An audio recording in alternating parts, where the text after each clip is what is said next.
Great. And so the last milestone that you guys kind of hit was nurturing with relevant content, which I know is really key for you guys.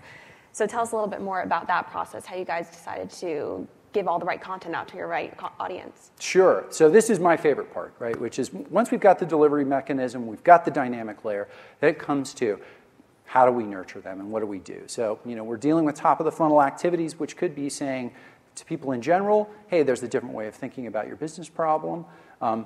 And then as they move further down into the funnel, giving them examples of customers that might have exactly the same problems that they've had that have solved them, or they might be interested in products that could help solve those solutions.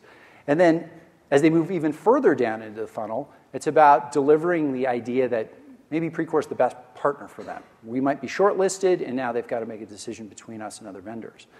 But at some point, after they've been passed over and after they've gone through this nurturing process, we as an organization decided that once they moved into the quoting process, marketing actually now suppresses them from any communications. We wanted to put the customer's interest first and say, let's not confuse the customer. Let's make sure that during this period of time where the customer is an opportunity within our CRM system, that they can have a one-on-one conversation with sales. Once the sale closes, then we start the process over again, where we start to look at, okay, well, they've just purchased, so they might be interested in services. And then we've also plugged in, well, we know the install dates, and we roughly know when we think they're going to buy again, so we can start ramping up the communication, starting at sort of that awareness point and moving back down through the sales cycle again as they start to go through their customer life cycle. And with doing all this, a 74% increase in raw leads you guys got. That is incredible. And with that, 3 times the engagement from the previous year that you guys had before you guys implemented this automation, which is awesome.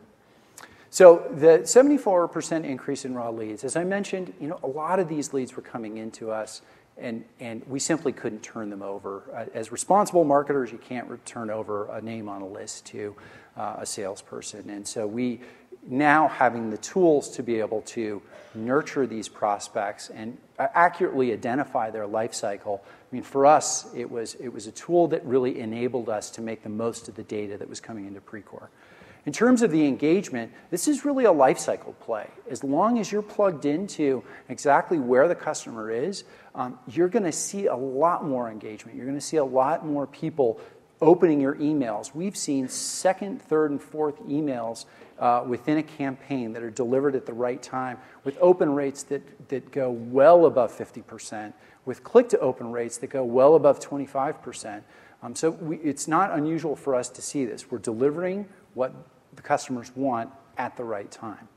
And then in terms of MQL to SQL velocity, and that's the whole power of this nurturing process, is really being able to take them from the top of the funnel, putting assets in front of them that help make their decisions, and we're helping to accelerate that by putting that in front of them instead of having them come up with the idea of what do I need to do next on their own.